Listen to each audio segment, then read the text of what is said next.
Welcome into the newest episode of Side Mission. Like always, I'm your host, Rusty Ellis, joined today by two of the boys in person. That's right, for these next 4 episodes, get ready. You're going to hear all of us in person. Just 2 of us, there's 3 of us in total on this one. I'm joined today by Kyle and Thacker. Boys, y'all are here in Cookville. Let's fucking roll. Let's go. Let's fucking roll. All right, so today we are talking about a game that actually was literally, we say this a lot, this game was actually on none of our radars because none of us knew this game even existed until Thacker found it. And Thacker, just kind of start by just telling us a little bit about how you found this game, what piqued your interest about Demon's Tier. Gotcha. So the one thing that finding this game was out of the blue, nowhere needed. Was at an anime convention back in Memphis, and while there, they had a couple of video game stands. They had the video game room and everything. And looking around, of course, looking for retro games, I found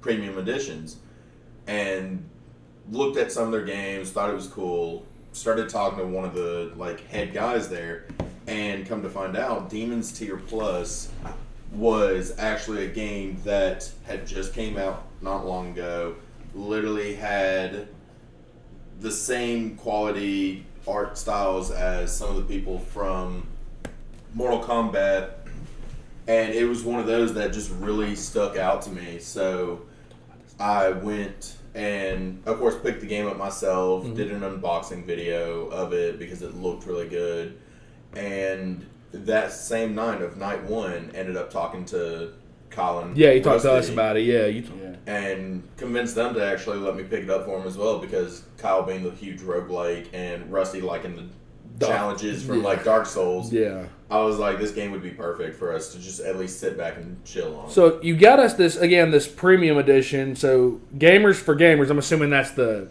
Is that the developer or? I believe, if I'm not mistaken. And you got us these premium editions. So we say Gamers for Gamers. That's the developer. I like the name, first of all. If that's the developers, I actually do like the name.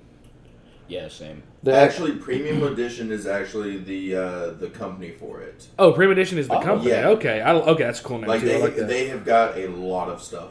That's really cool. So you bought us both. You didn't bring Kyle's on this trip. We have to owe you a little bit for that. Look, I blame Matthias on the simple fact of the man came home late. That's fair. But you got us these special editions of it that were $50 a piece. I think they were 50, 60. 50 or 60. Okay. Talk to me and tell us kind of what all is in it. Obviously, mine is sealed. I bought the game digitally since I knew we were going to do an episode on it, and I know Kyle said he was going to do the same and keep his sealed. Just because it's really cool, and I would love to just keep this in mint condition. It's a really awesome cover, really awesome box design. What all comes with this? So in the Demon's Tier Premium Edition, right, it comes with quite a bit of things. And just off the top of my head, it was actually $50. $50, got it. So inside of it, it comes with the retail game with the art from, of course, the Mortal Kombat guys being on the front cover of it. You get the Games for Gamers exclusive slipcover. Yeah, that's cool. The manual, and the cool thing about any premium edition game, it comes with a challenge card. Those challenge cards, you're actually able to go through the game, complete these challenges.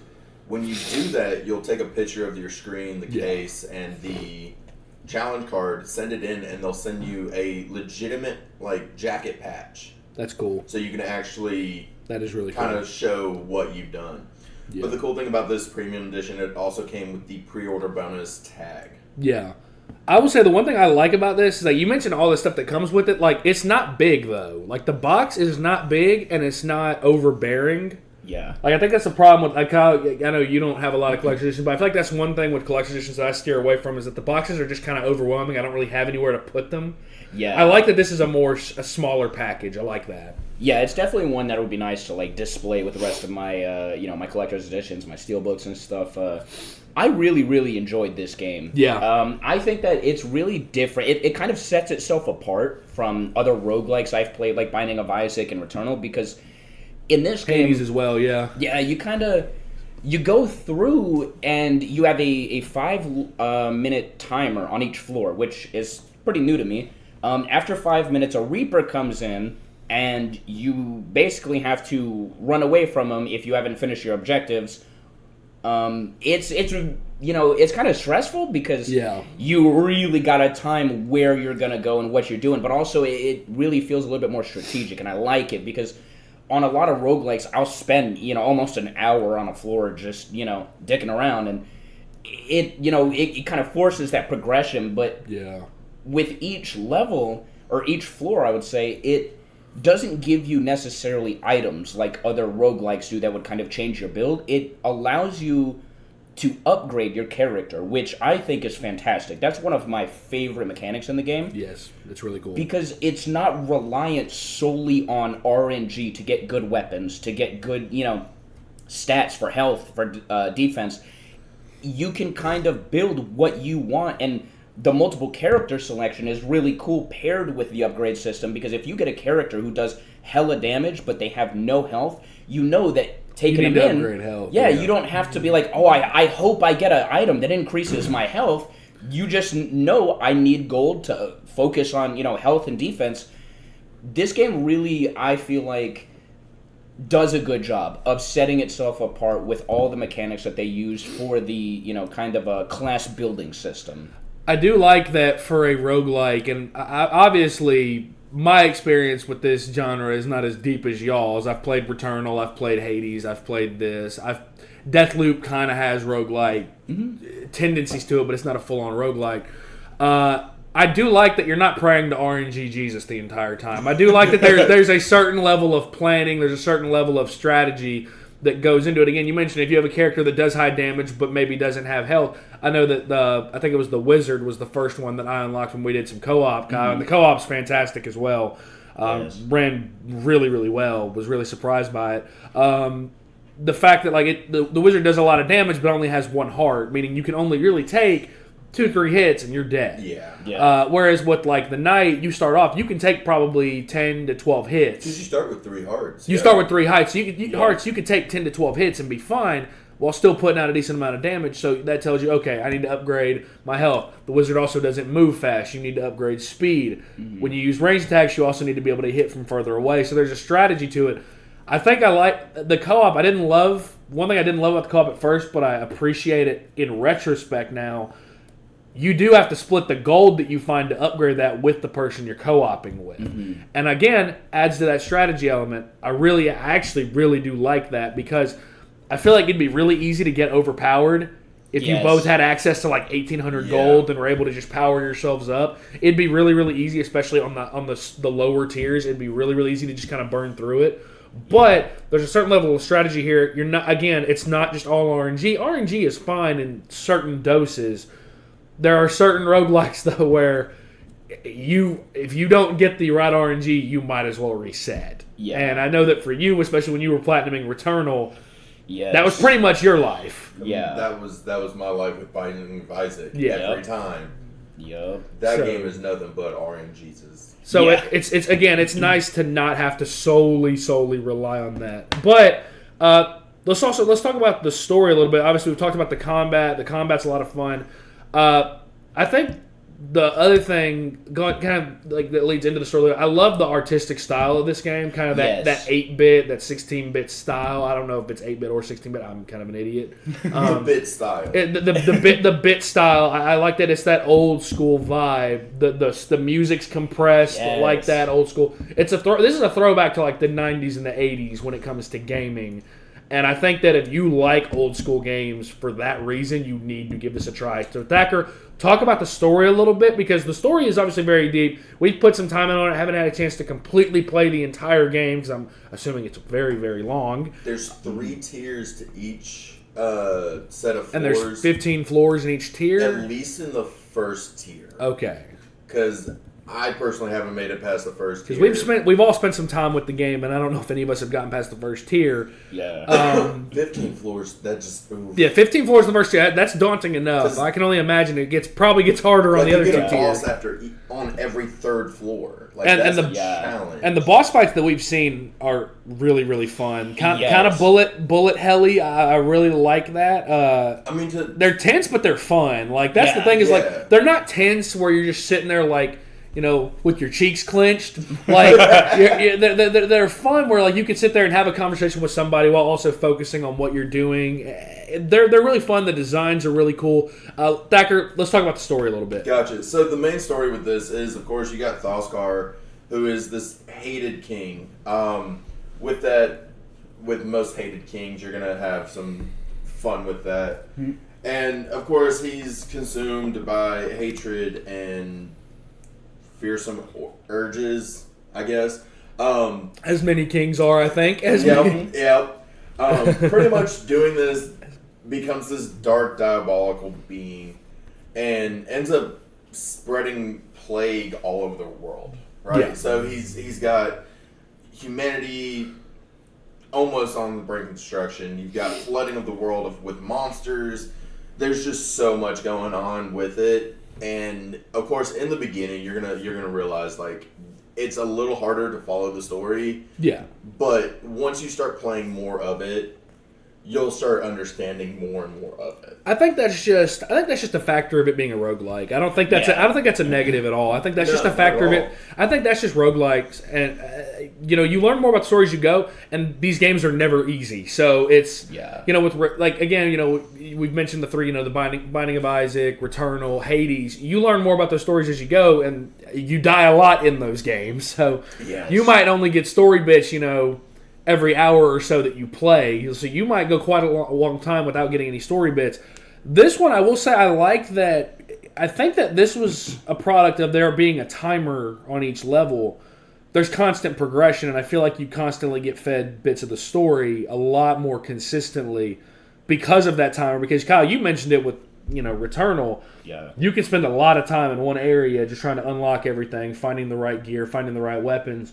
This one, you got 5 minutes. Yeah. Get what you need, finish your objective, and go. I will say, with the roguelike of this game, it's really awesome, and I want to see what y'all think. That each floor, of course, has that roguelike of it being different, but with that comes the challenges as well, like the missions. Yes. The missions were another. I did love that part of it as well. Kyle, you can talk a little bit about that. I did love that as well. I think that's another thing that really helps set this game apart from other roguelikes is in other roguelikes, most of, the objective is either get to the end and, find the way to the next floor, whether that be a hole or a door, or get to the end and beat the boss and then go to the next floor.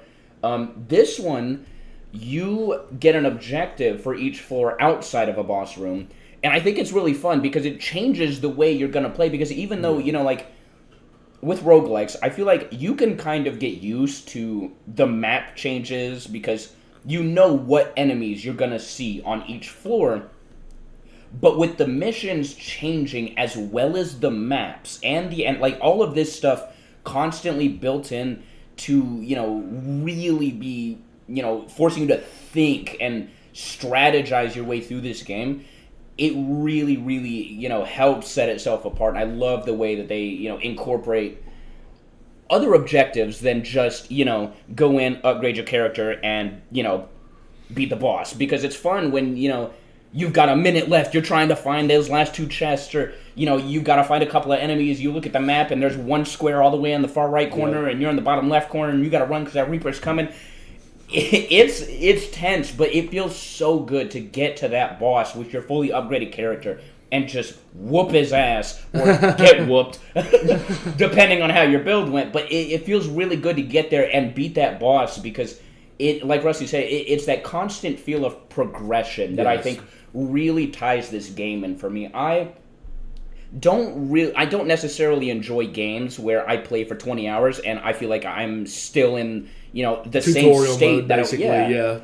I love that they really not just show the progression with the character upgrade system, but also after you beat the first boss, other stores open up in the village, and then I'm assuming as you go on there will be other items that come in.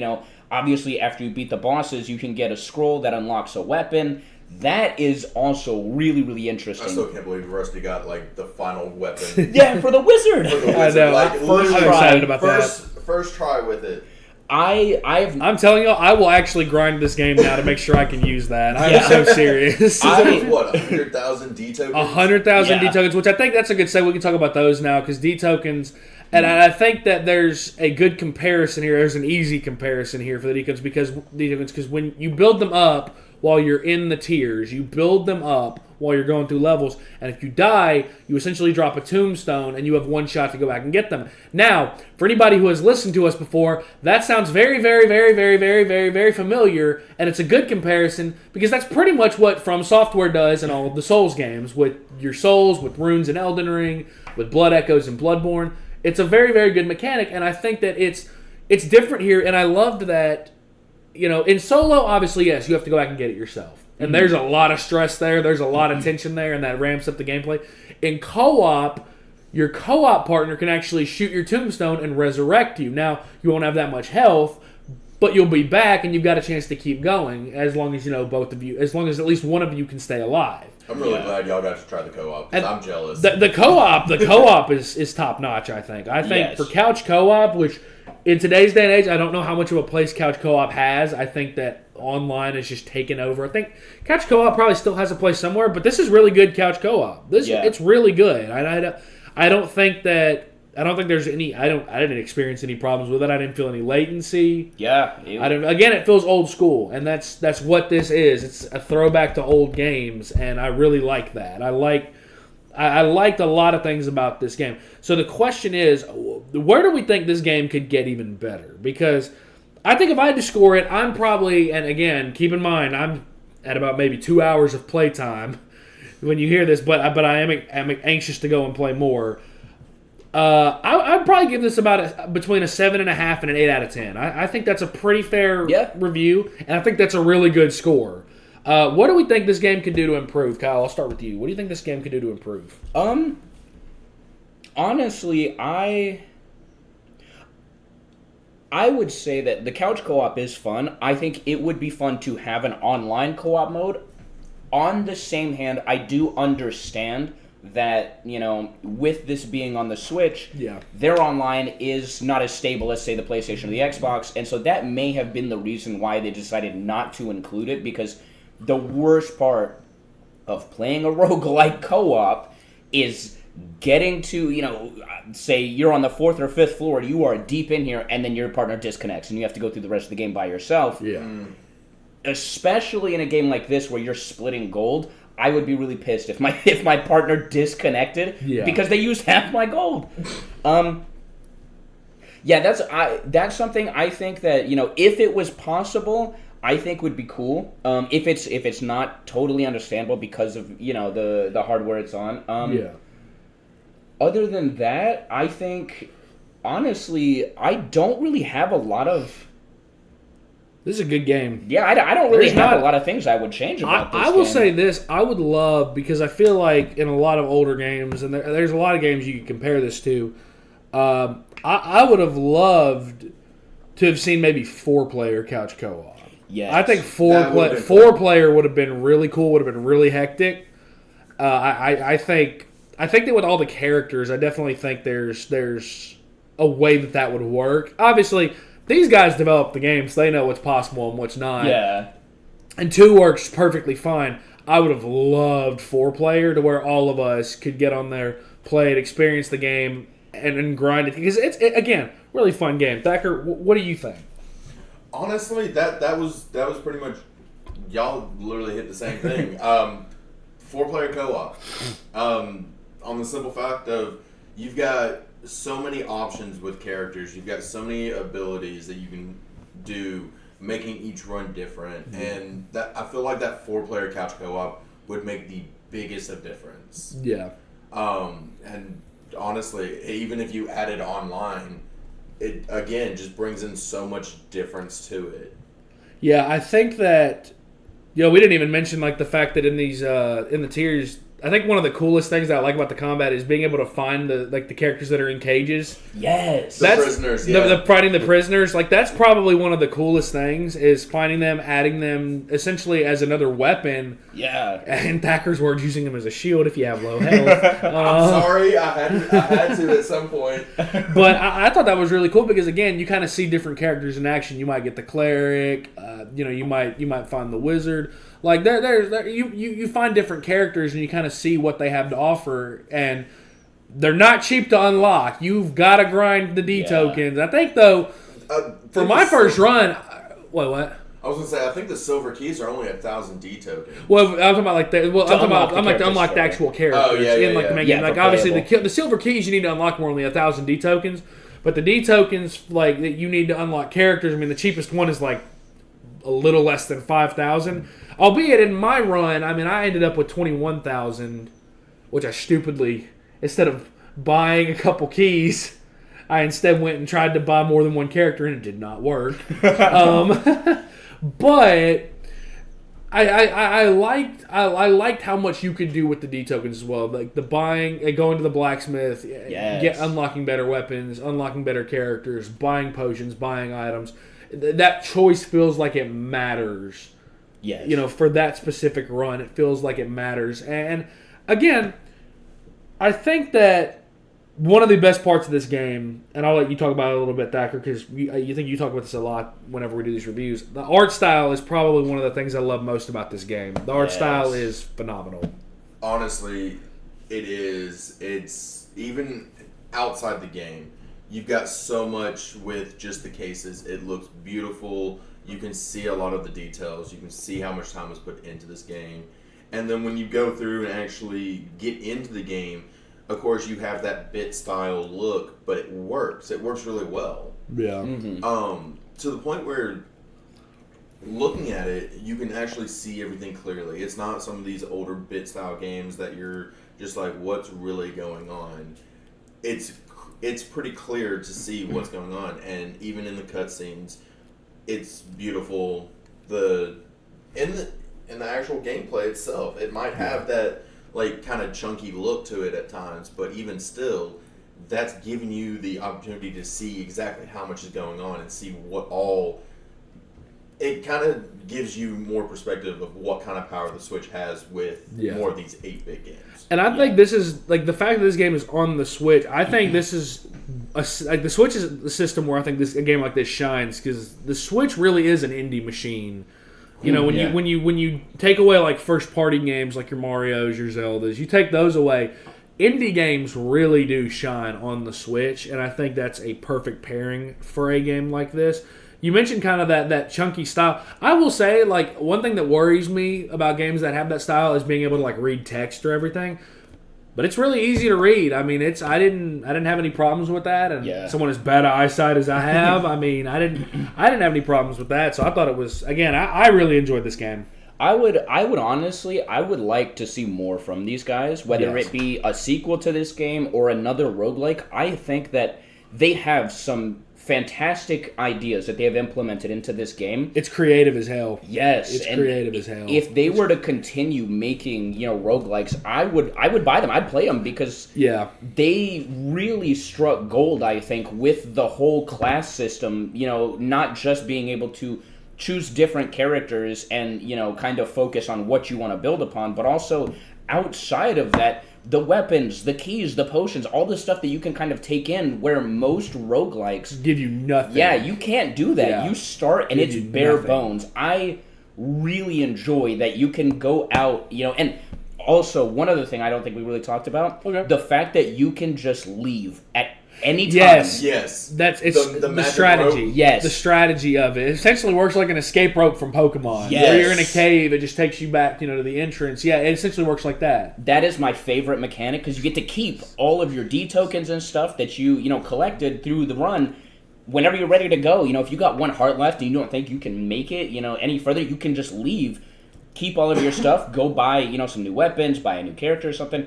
I think that was a really, really good mechanic. I mean, actually, that adds more to it. Not just the magic rope, but you also have the potions that you can take in with you. Yes. To actually help you make sure that you have more health. Yeah. And to touch up on your wish of wanting to see more, dude, check out their website because there is so much more on it. I think that will just kind of throw you for a loop, sitting here looking at stuff and seeing what kind of stuff there is to play. I think the number one thing that sticks out about when you look at everything from Premium Edition, I really like the creativity behind it all. Like I've always said, and people that have listened to this podcast know, we don't blow smoke. We're not out here.